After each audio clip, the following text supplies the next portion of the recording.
আনন্দের সাথে জানাচ্ছি আজকে আমাদের এই সুনামগঞ্জ জেলার শান্তিগঞ্জ উপজেলায় কিছু শিশু যত্ন কেন্দ্র এবং আমাদের এই সাঁতার প্রশিক্ষণ কেন্দ্র পরিদর্শনের জন্য আসবেন আমাদের মহিলা ও শিশু বিষয়ক মন্ত্রণালয়ের সিনিয়র সচিব মোহাম্মদ আহমেদ স্যার এবং যুগ্ম সচিব আব্দুল কাদির স্যার, যিনি আমাদের প্রকল্প পরিচালক, এবং তার সাথে থাকবেন আমাদের এই শান্তিগঞ্জ উপজেলা নির্বাহী অফিসার, আমাদের সুনামগঞ্জ জেলা শিশু বিষয়ক কর্মকর্তা স্যার এবং আমাদের আদিবাসী উন্নয়ন সংস্থার নির্বাহী পরিচালক স্যার মাসুদ স্যার।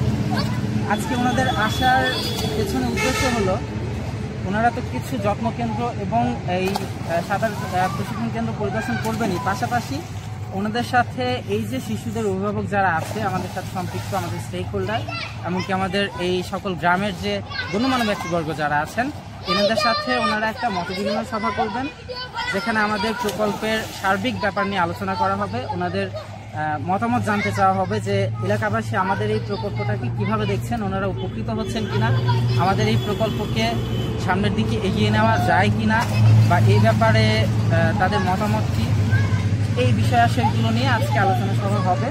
আমরা আশাবাদী যে এই আলোচনা সভা আমাদের জন্য খুবই অনুপ্রেরণাদায়ক হবে। আমাদের প্রকল্পকে আরও সামনের দিকে এগিয়ে নিয়ে যাওয়ার জন্য এটা আমাদের জন্য অনুপ্রেরণা হয়ে থাকবে এবং এটা একটা ফ্রুটফুল আলোচনা সভা হবে আশা করছি। ধন্যবাদ সবাইকে।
এইভাবে আমাদের মানে উন্নত চাই।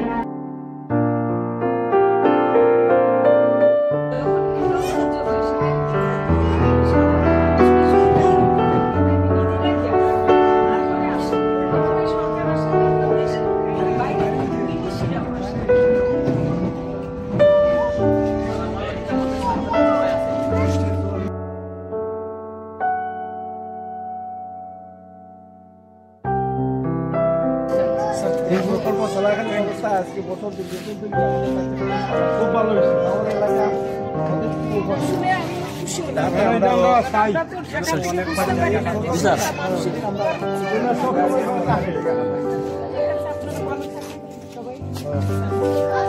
সেপ্টেম্বর মঙ্গলবার শান্তিগঞ্জ উপজেলায় মহিলা ও শিশু বিষয়ক মন্ত্রণালয়ের মাননীয় সিনিয়র সচিব জনাব মোহাম্মদ আহমেদ স্যার এসেছিলেন। আমরা এখানে স্যারের উপস্থিতিতে একটি অভিভাবক সভা করেছি। তিনি অভিভাবকদের সাথে মত বিনিময় করেছেন, যেটি আমাদের জন্য অত্যন্ত অনুপ্রেরণামূলক।